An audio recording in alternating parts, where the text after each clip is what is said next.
Good morning and welcome to a time of worship on this day when we can finally breathe, knowing the outcome of an historic presidential election.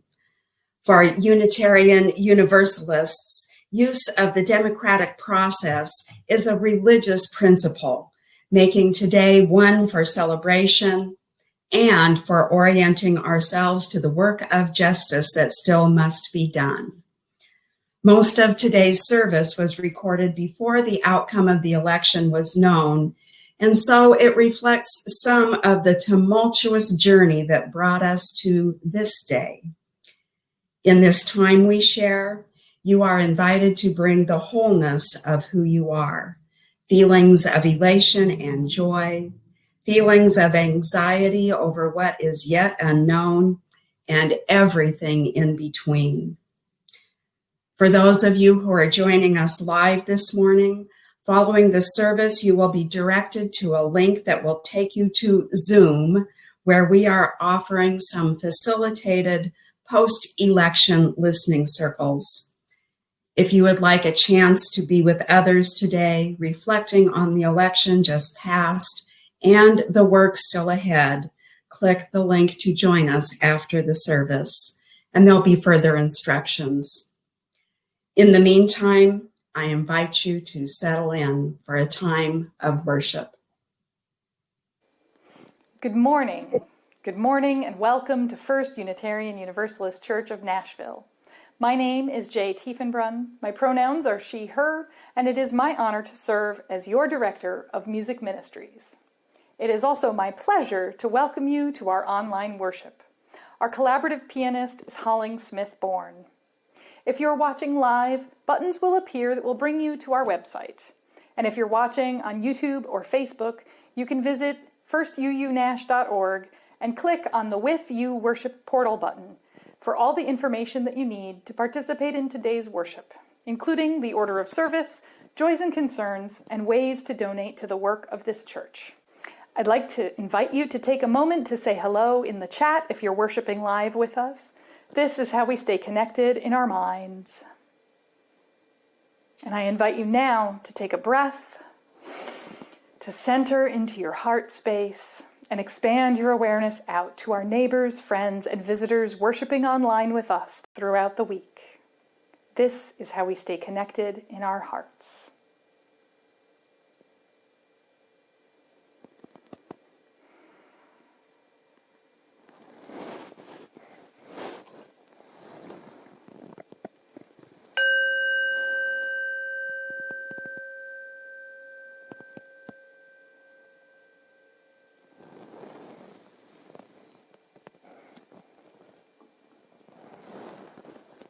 Our opening song this morning is Spirit of Life by Carolyn McDade.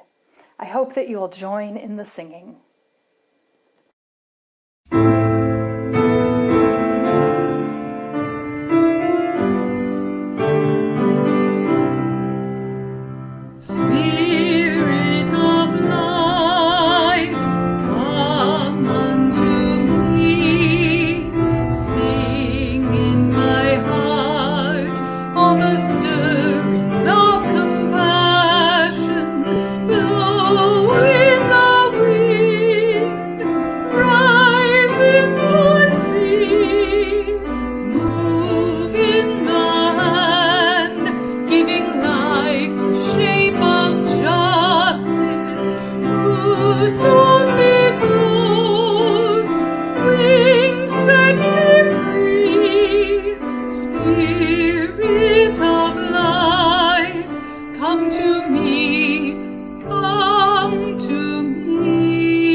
Good morning. My name is Gail Spar, and I'm a member of the Worship Committee.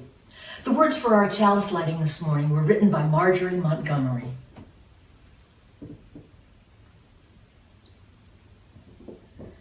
Life is a gift for which we are grateful. We gather in community to celebrate the glories and mysteries of this great gift. Good morning. I am the Reverend Diane Dowgiert, Developmental Lead Minister here at the First Unitarian Universalist Church of Nashville. My pronouns are she, her. The words for our call to worship this morning were written by Louis A. McGee. Millions upon millions of people everywhere are drifting from the old formulations, no longer willing to view the ancient myths as religious truths. They are looking for a vital, modern religion with a personal and social imperative. We may have it. I think we do.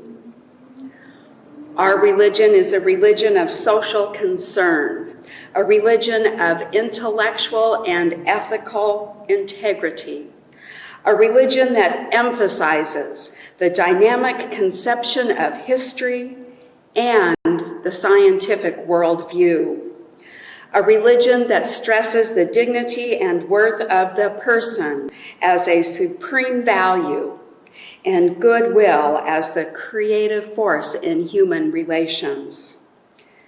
This religion can and ought to become a beacon from which this kind of faith shines. It is in this spirit that we gather. Come, let us worship.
Good morning. I'm Marguerite Mills, your Director of Lifespan Religious Education, and my pronouns are she, her.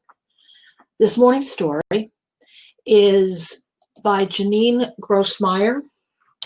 It is from her book called A Lamp in Every Corner, which is also the title of this story. Many years ago in the land of Transylvania, in a mountain valley watered by quick rushing streams and shadowed by great forests of beech trees, there was a village of small wooden houses with dark shingled roofs. The people in the village were of the Unitarian religion, and they wanted a church of their own. The church set on the hillside, they decided, looking down upon the village as a mother looks down upon her sleeping child. So all the people of the village labored long and hard to build themselves a church. The stonemasons hammered sharp chisels to cut great blocks of gray stone, then set those stones into stout and sturdy walls. The glaziers made tiny glass panes and fitted them neatly into the windows with leaded lines. The foresters sawed tall beech trees into enormous beams and laid the trusses for the ceiling, then covered the roof with close-fitting wooden shingles that wouldn't leak a drop of rain. The carpenters carved wood for the pair of wide-opening doors, setting them on strong pegs so that the doors hung straight and square. A bell was brought from a faraway city, then hoisted by ropes with a heave and a hoe to the top of the tower. The weavers wove fine cloths for the altar table, cloths embroidered with flowers and edged with lace. The smiths hammered black iron into tall lampstands and hammered thin bronze into shining oil lamps. Finally, when the building of the church was done, the painting of the church could begin. The painters mixed bright colors, royal red and shimmering gold and brilliant blue, and everyone in the village, old and young, siblings, cousins, grandparents, everyone came to decorate their church. They painted flowers, they painted trees, they painted designs around the windows and different designs around the doors. And at the end of the day, when it was finished, when their church was finally done, all the people of the village stood back to admire it and then to sing a song of happiness and praise.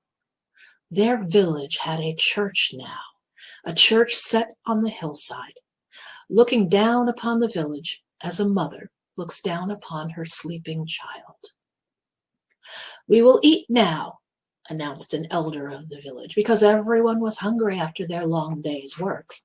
"And later tonight, we will come back to pray." So the people of the village went down the hillside to their homes and their suppers, all except one little girl named Zora and her father, who stayed behind. They had brought their own bread and cheese, and as they ate slowly, they sat on the grass on the hillside and admired their new church with its strong stone walls, its tall tower, and its magnificent bell. After they had eaten, they went back inside, opening those carved wooden doors to go into the gloriously painted sanctuary inside. "Look, Father," Zora cried, running from picture to picture with her footsteps echoing off the stone walls. "See how pretty the church is?" She stopped in the center of the church and twirled slowly around. "See how grand?" "Yes, it is," said her father, looking around and nodding with pride. "Yes, it is." "But Father," she said suddenly, "we have not finished." "What do you mean?" "There are tall iron lampstands all along the walls, but there are no lamps. The church will be dark when the people come back." "Ah, no, little one," said her father. "The light of the church comes from its people. You shall see." He rang the bell to call the people to worship, then took his daughter by the hand and led her back outside. They waited on the grassy hillside next to their beautiful church of strong gray stone. The sun had set behind the mountains and the night was coming soon. Yet in the growing darkness, tiny points of light came from many directions and moved steadily up the hill. "Each family is entrusted with a lamp, little one," her father explained. "Each family lights its own way here." "Where is our family's lamp?" "Your mother is carrying it. She will be here soon." The many lights moved closer together, gathering into one moving stream, all headed the same way, growing larger and brighter all the time. Zora's mother arrived, bearing a burning oil lamp in her hands. Her father lifted Zora so she could set their family's lamp high in its tall iron stand. All around the church, other families were doing the same. And soon, the church was ablaze with light in every corner, for all the people of the village had gathered to pray and to sing. All through the worship service, Zora watched the lights flicker and glow. She watched her family's lamp most of all. When the service was over, her father lifted her high, and she took the shining bronze lamp from the stand. Its curved sides were warm and smooth in her hands. Her mother carried the lamp home with the flame lighting the way. The lamp flame lit their house when they returned home. Zora washed her face and got ready for bed by the light of that flame. "Mother," Zora began as she climbed into bed.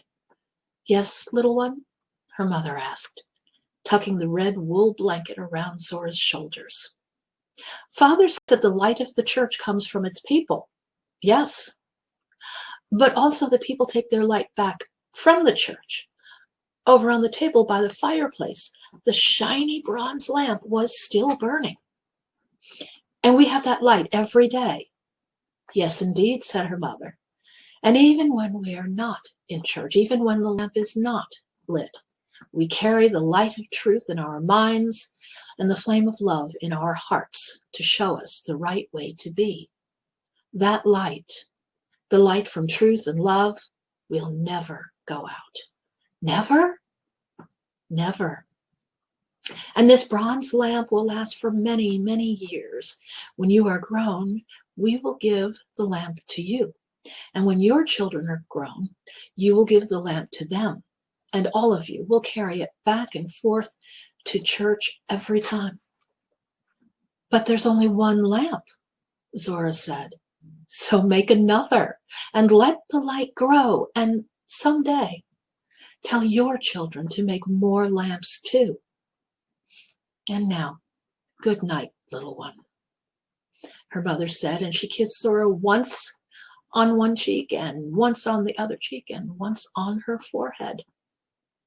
Zora closed her eyes and she drifted into dreams while her mother looked down upon her sleeping child.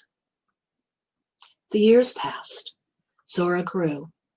The bronze lamp came into her care, and she kept it polished and clean. And when the bell rang out across the valley to call the people to worship, she carried the lamp back and forth to the church on the hillside, the flame always lighting her way.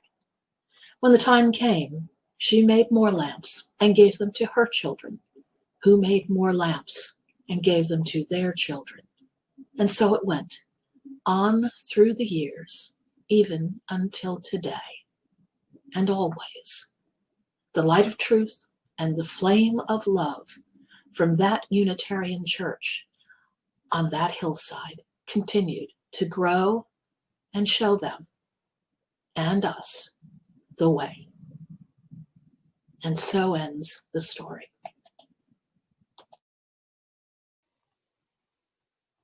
Good morning. My name is Denise Gouch. My pronouns are she, her, and it is my pleasure to serve as your Assistant Minister of Congregational Engagement. As Unitarian Universalists, our spiritual paths vary, but in this congregation, we have made a covenant together. We affirm our interdependence, celebrate our differences, and work for justice. We are a welcoming congregation, and we deepen our relationships as we serve our congregation's mission to create community, nurture spiritual growth, and act on our values in the broader world, guided by reason and compassion. I'd like to extend a special welcome to visitors worshiping with us this morning. If you are seeking a spiritual home, we hope that you may find it here. All are welcome to attend our services, and people become members of this congregation by signing the membership book and supporting the church with their time and finances. If you are considering joining the church or would just like to know more about us, please contact me. You can find my email address in the staff directory under Contact Us on our website, and I would love to hear from you. Following the service, we hope everyone will enjoy at least one of the online opportunities for fellowship listed in our online worship portal. And our website holds many other announcements of interest, which I hope you will read. I have been asked to emphasize several. The Palmer Lecture, scheduled for last night, has been rescheduled for Saturday, November 21st at 7 p.m. Details can be found on our website. Please plan to join us online to hear from local activist and leader Rashida Fatuga. Join us immediately after this 9 a.m. live streamed service for a post-election Zoom session. If you are worshiping with us live on WebinarJam and wish to join us on Zoom afterwards, simply accept the redirect button when it appears at the end of the service. Also today at 10:30, you are invited to a community conversation about the 8th principle. Our beloved Community Committee, Social Justice Committee, and Committee for the Larger Faith are requesting that the congregation adopt the 8th principle at our January meeting. Never heard of the 8th principle? Heard of it but want to learn more? Join the conversation on Zoom this morning or email socialjustice@thefun, THEFUN.org. Beginning next week, Sunday, November 15th, we will be meeting on Zoom for social hour immediately following the 9 a.m. service on WebinarJam. Please find details on our website. Fix your favorite beverage and plan to join us on Zoom at 10 a.m. every Sunday to hear current announcements and celebrate joys and concerns before enjoying conversation. And finally, there will be a Zoom memorial service on Saturday, November 14th, 11 a.m. for Phyllis Unger Hiller. Please see our website, firstuunash.com, for details on how to join that service with us. You may know that we share every Sunday's collection with an organization whose work outside our walls aligns with our values. For the month of November, our Share the Plate partner is The Store, an organization providing direct services and building local collaborations to alleviate hunger in Davidson County. You can learn more about their work in our online worship portal. Right now, we're not able to pass the physical offering bowls from hand to hand among us, but our finance folks have made sure that anyone, anytime can access our online donation form at firstuunash.org. If you would like to mail a check to the church, please write in the memo line how you would like your donation to be used. If you want your gift to be credited to your pledge, write pledge. If you write Sunday offering, it will be donated to our Share the Plate partner. Today, we have a few words from the chair of our endowment trust, Lori Samuels. Hi everyone, I'm Lori Samuels and I'm speaking today on behalf of the trustees of the congregation's endowment trust. I'm recording this shortly after our All Souls Day service, and I still have our closing hymn, Issei Barnwell's Breaths, going through my head. I love that song. I love everything about it. I find that opening bass line, dum, dum, dum, dum, dum, dum, so comforting. I love the melody and the harmonies. I love the part where we all get to go, ah, whoosh. But at the same time, the song usually leaves me feeling a little wistful and envious. In general, I don't sense the people I've lost in rustling trees, or in wailing children, or anywhere else. Every few years I get to see my grandmother in a dream, but most of the rest of the time, the people I've lost just feel gone. Being part of this congregation, though, has given me a different way of looking at loss. In the 15 years that Lisa and I have been members, the congregation has lost a lot of people. And the more deeply involved I have become in the congregation, the more I feel each loss as our congregational loss, regardless of how well I knew the person who died. And when I feel these losses as our collective losses, I see our congregational dead in so many places. As Reverend Diane said in the All Souls service, because of who they were, we are who we are today. Being a trustee these past few years has helped me see our dead even more clearly. One of the ways that people in our congregation honor our dead is to make a donation in their memory to the Endowment Trust. These donations, along with the funds that people have left us in their wills, serve as both our safety net and our chance to dream and to think outside the box. Because of the generosity of our congregational dead and of our living congregants who make contributions in their memory, the endowment trustees have been able to award grants every year since 2004. These grants fund projects that fall outside the scope of the congregation's regular operating budget. And our dead are in every single one of these projects. I'll just name a few so that you can see what I see. To start with, our dead are in Sherry Di Giovanna. Really? The first year of the communication director position was funded by a trust grant in 2015, before there was a line item for it in the operating budget. Our dead are in every pressed flower note card or necklace or anything else you have ever bought from the Herb Fair. The Herb Fair was started with seed money from a trust grant in 2008. Our dead are in our Black Lives Matter banner. They're in our sound system and our emergency defibrillator. When we all return to church, you'll see them in our new recycling bins. Our dead are not under the earth. If you are able and so inclined, a wonderful way to keep them around is to keep making donations of any size in their memory, maybe on the anniversary of their death, or during this season of All Souls, or any other time that's meaningful to you. Please contact the trustees at trust@thefuun.org if you have any questions. Thank you. Thank you, Laurie. In this season of virtual offering bowls, we are especially grateful for the steady generosity which allows us both within and beyond the congregation to continue creating community, nurturing spiritual growth, and acting on our values.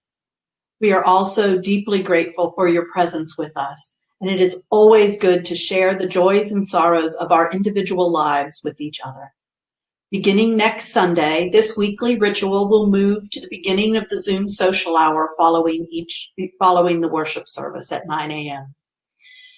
But once again today, following the upcoming musical interlude, we will hear the joys and concerns submitted through our online form, provided permission is given on that form. All joys and concerns will be shared as usual with our lay ministry team. So I invite you now to do what you can to settle yourself after this unsettled week. Take a few deep breaths. Feel yourself firmly rooted in the space which you are inhabiting right now. Know that you are connected to all of us across space and across time who gather for worship. Reach out with your heart again. Feel that connection. And look back over the hours and the days that have brought you here to this moment right now. And as you do that, you may become aware of profound joys or sorrows that you would like to share with this community. And if so, I invite you to use the Joys and Concerns form to submit those, and we will share them. But now let us sit and let us listen.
We have one response submitted through our form from David Dickinson, who shares good news. My daughter and her family are in quarantine in an Airbnb in Dublin, Ireland, where they will be for at least 2 years. Her husband was transferred rather than laid off. Such an adventure.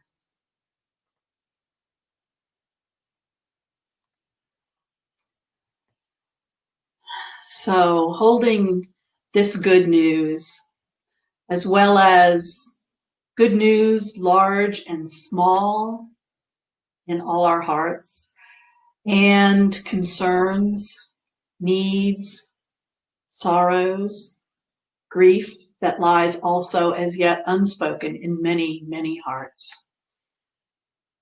Let us join together in the spirit of prayer.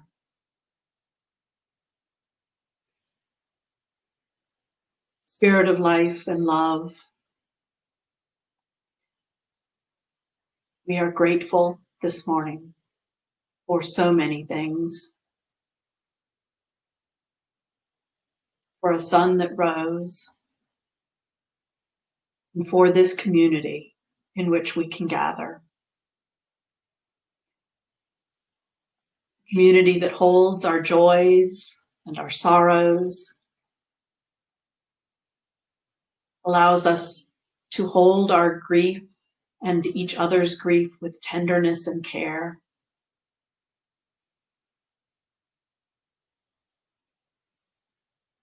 We are mindful in this season particularly of larger movements in our country and in our world. And we lift up prayers for those who govern us.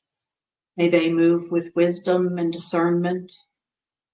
May they act with care and compassion. And in everything they do, and everything we ask them to do, may we protect the health and dignity of every single individual. May we honor the land which holds us all. May we grapple with the history we have inherited, drawing upon the strengths of our ancestors and setting right that which they could not.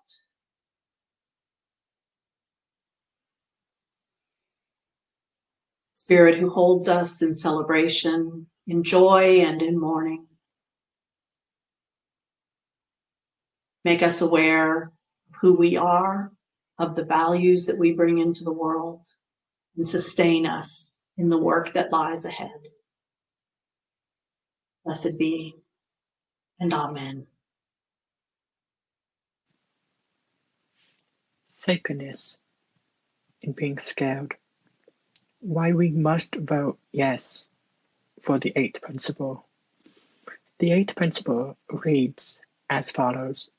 We, the member congregations of the Unitarian Universalist Association, covenant to affirm and promote journeying towards spiritual wholeness by working to build diverse, multicultural, beloved community by our actions that accountably dismantle racism and other oppressions in ourselves and our institutions.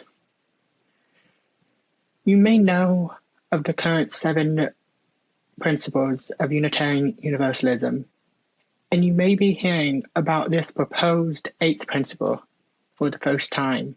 If so, welcome to the conversation. This principle was created by Black, Indigenous people of color.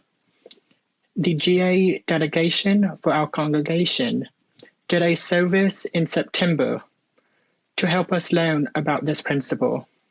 We've had community conversations taking place in October and one scheduled for today at 10:30.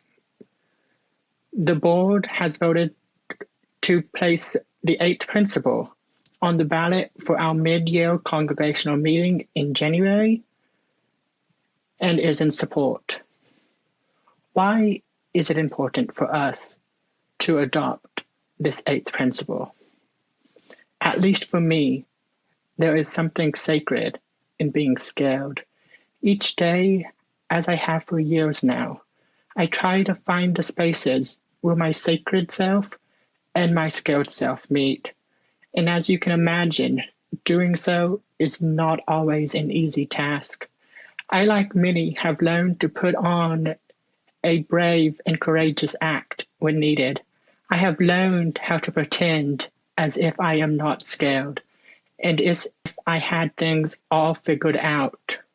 Yet in reality, as someone who exists on the margins of a queer, multiracial identity, I am scared that I might be the next target of systematic racism or of homophobia. As I reflect on my marginalized identities, I remember when I was just discovering my sexuality and learning to be okay with who I was. I remember feeling scared to say that I was gay, yet I also remember the feeling of having to say it, of having to be true to who I was, and to owning my authentic identities. Coming out at 13 years old in the South was scary, but it was something I knew I had to do. I knew then, and I know now, that my life is to be lived not knowing if something I say or something I do might put me in jeopardy or get me killed. Yet I refuse to stop being true to myself then, and I refuse to stop being true to myself now. As I have gotten older, I refuse to stay silent in the face of injustice. I have grounded myself in faith and have started pursuing a call to ministry, where I know that I am to use my voice, my privilege, and my power to uplift the voices of those who are scared, those who cannot yet speak for themselves, or those who do not feel that they have a voice at the altar of life. I know that for as long as I have breath in this queer, multiracial, religious, and spiritual body, that I will keep demanding justice, liberation, and freedom for all people until the day comes that is no longer needed, or I am no longer here to do so. We must all be brave enough to demand change. We have to be the faith community that is willing to say enough is enough. And we must vote to affirm the eighth principle as we vote to dismantle racism and other oppressions in ourselves and our institutions. If we do not, then what message are we sending all Black, Indigenous, and people of color in our faith movements and in our nation? If we do not work to demand change alongside them, what message are we sending? I am tired as a person with mixed race identity, that's for sure. And I don't know if I can stay in a community if a community was to vote no on such an important principle in these days and times. Vote yes, friends, in love. Vote yes to dismantle racism. Vote yes for the eighth principle in our January mid-year congregational meeting.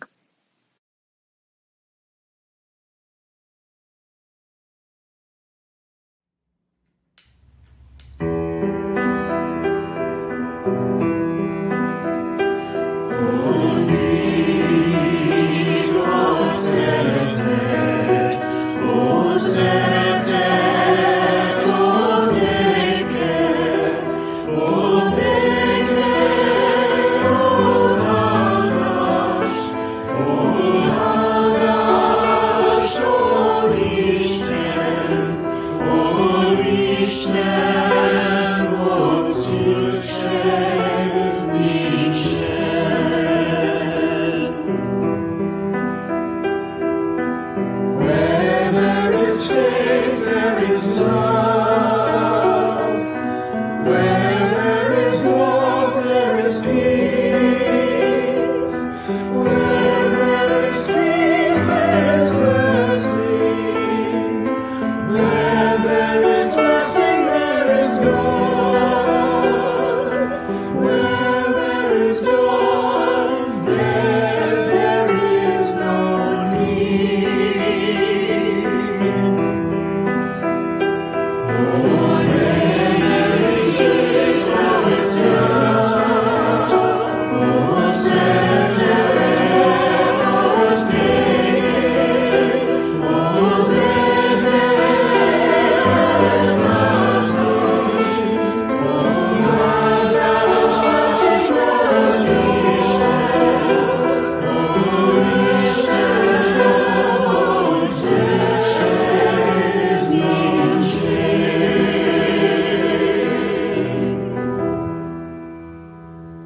Once upon a time, long ago, in the faraway land of Transylvania, there lived a king named John. The word Transylvania means the land beyond the forest. It is the land of our Unitarian ancestors. It was once a province of Hungary and is now part of current-day Romania. The year was 1568, when King John Sigismund of Transylvania issued the Edict of Torda, an act of religious toleration, authorizing local communities in eastern Hungary to freely elect their preachers. This was during the time historians now call the Reformation, a time marked by religious and political upheaval, a time when crusaders hunted heretics and had them put to death, making King Sigismund's proclamation a bold and courageous act. He then convened theological debates. He was most impressed with the Unitarian perspective of Francis David, so much that he made David minister of his church, founding the Unitarian Church of Transylvania. That period of toleration didn't last long. Sigismund's successor, a Roman Catholic, shifted policy toward persecution of new religious institutions. When David denied the necessity of invoking Jesus Christ in prayer, he was sentenced to life in prison. Although Francis David died in prison, the church he founded still exists to this day, and there are some 50,000 Unitarians living in the Transylvanian region of Romania today. For more than 450 years now, Hungarian and Romanian Unitarians have kept the faith alive through wars, authoritarian political regimes, and religious persecution.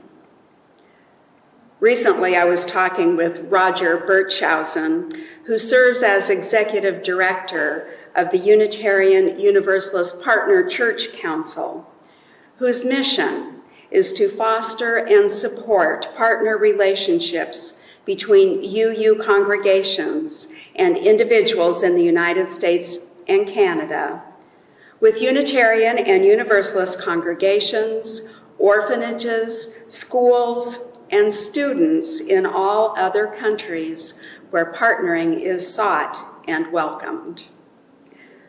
Roger and I were talking specifically about partnerships with Unitarian congregations in Romania and Hungary, and how over the years, partnerships with congregations in the United States and Canada provided material and financial support that made it possible for the Romanian and Hungarian congregations to survive. We then began reflecting on how in our current political climate here in the United States, these Romanian and Hungarian congregations, our siblings in faith, could very well become vital resources for us, not in terms of material resources, but spiritual resources. They know some things about resistance, about how to keep themselves and their institutions alive through times of turmoil, persecution, and oppression. In other words, they know something about keeping the faith.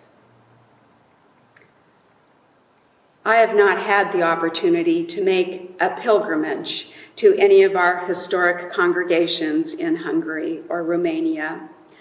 I have met several of their ministers, and I have heard hundreds of stories of American Unitarian Universalists who have been to Transylvania. People who make the journey are often surprised about how different Hungarian and Romanian Unitarianism is from American Unitarian Universalism, surprised at how distinctively Christian their forms of worship are. Yet, it is a distinctive form of Christianity, the religion of Jesus, not the religion about Jesus. They strive to live by his teachings, many of which are echoed in our 7 Unitarian Universalist principles. Many of our congregations in Romania and Hungary are in small, remote villages where people don't necessarily have the comforts that we take for granted. They don't necessarily have cars and computers and televisions. Their lives are simple, lived close to the land. Yet, they are generous and giving of what they do have. Their practice of hospitality, of welcoming American travelers into their homes and into their churches, is palpable and it is real. Here in this country, we have been through an election cycle like no other. Regardless of the final outcome, what we know is that our country is deeply divided.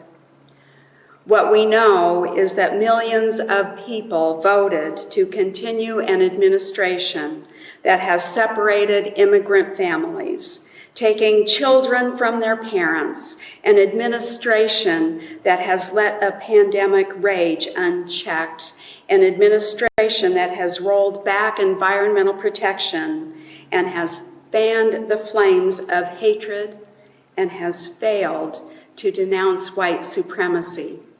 It doesn't matter who won or lost. Millions of people voted for this administration. Issues Unitarian Universalists have fought long and hard for are being challenged in courts. Women's reproductive rights, LGBTQ rights, and the right to affordable medical care. How do we keep the faith in times such as these? How do we sustain this faith so it will sustain us? First, we continue to make our congregations centers of organizing for action. We know that we are in this for the long haul, that what we are called to do will challenge us in ways we cannot yet imagine. Nurturing ourselves and each other will be imperative. At times such as these, we can take lessons from our Hungarian and Romanian siblings in faith, those who have kept their faith alive through centuries of oppression, persecution, and struggle.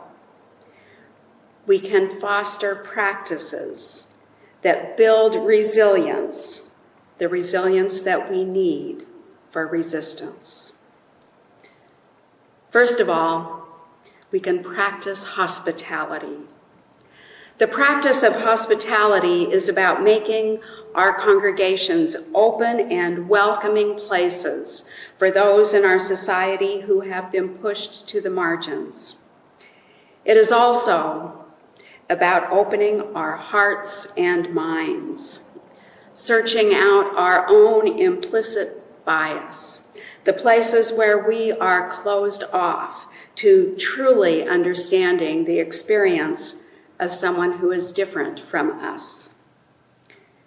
It is the practice that the proposed 8th principle is calling us to, covenanting to affirm and promote journeying towards spiritual wholeness by working to build a diverse, multicultural, beloved community by our actions that accountably dismantle racism and other oppressions in ourselves and in our institutions. Practicing this kind of radical hospitality may be what sustains us now and into the future. We can practice hospitality and we can practice gratitude. The simple practice of being generous with our thanksgiving. It's as the mystic Meister Eckhart once said, if the only prayer you say is thank you, that would be enough. I make it a practice to thank people for the small, everyday things that they do. At home, it may be, thank you for taking out the trash. And as I run errands in the community, it may be, thank you for helping me make my purchase today. The small moments of gratitude may not change the world, but they do change my attitude, lift my spirits, and make it possible to do what must be done during challenging times. Counting blessings, noticing these simple gifts of grace, keeps us connected to what is most important in life. We are part of a living tradition of faith, one that has endured through centuries of human history and human struggle, from the Transylvanian countryside to American soil to places all around the globe. Deeply rooted in a storied past, it responds to the current day, always open to new insight, new wisdom, new spiritual awakening. It is a faith tradition that has sustained people just like you and just like me. It is people just like you and just like me who have sustained this faith. May we keep the flame of this faith burning bright, warm, and true. May it be so. May we make it so through our living. Amen, and blessed be. Our closing song this morning is Building a New Way by Martha Sandifer of the Weavers tribute band, Work of the Weavers. This group picked up where Pete Seeger and company left off. I hope you'll join Karina Daza in the singing.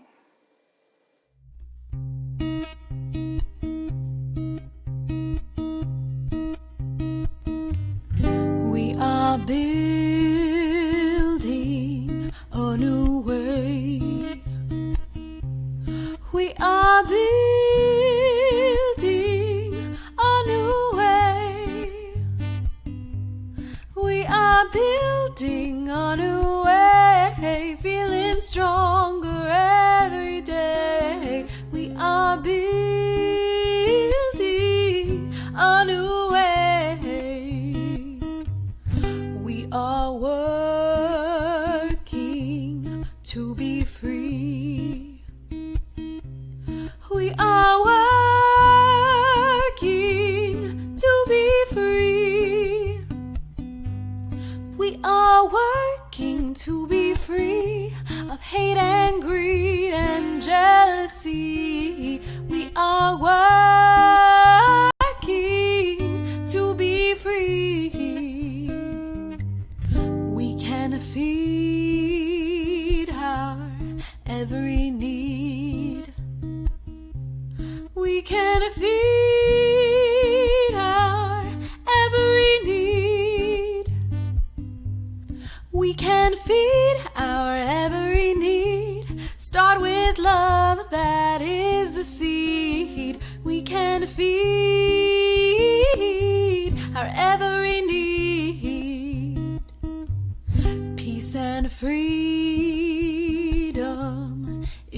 our cry. Peace and freedom is our cry. Peace and freedom is our cry. Without these, this world will die. Peace and freedom is our cry. We are building a new way. We are building a new way. We are building a new way, feeling stronger every day. We are building a new way.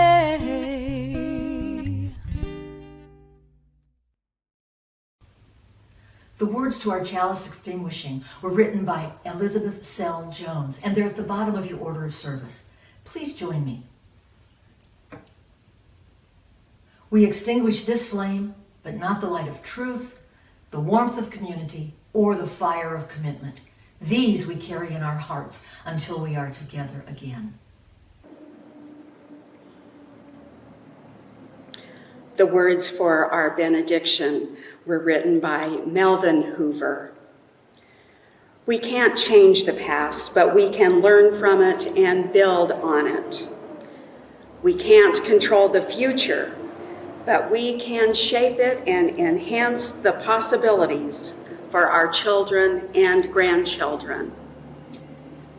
We can't discern in the present the fullness of our actions and their impact, but we can be pioneers in our time, exploring fully the crevices and cracks where knowledge and new insights can be found. We can explore our spectrum of relationships and confront our complacency and certainty about the way things are. We can dare to face ourselves in our entirety, to understand our pain, to feel the tears, to listen to our frustration and confusion, and to discover new capacities and capabilities that will empower and transform us. In the spirit of the pioneer, let us now go forth. This service has ended. May our service continue renewed.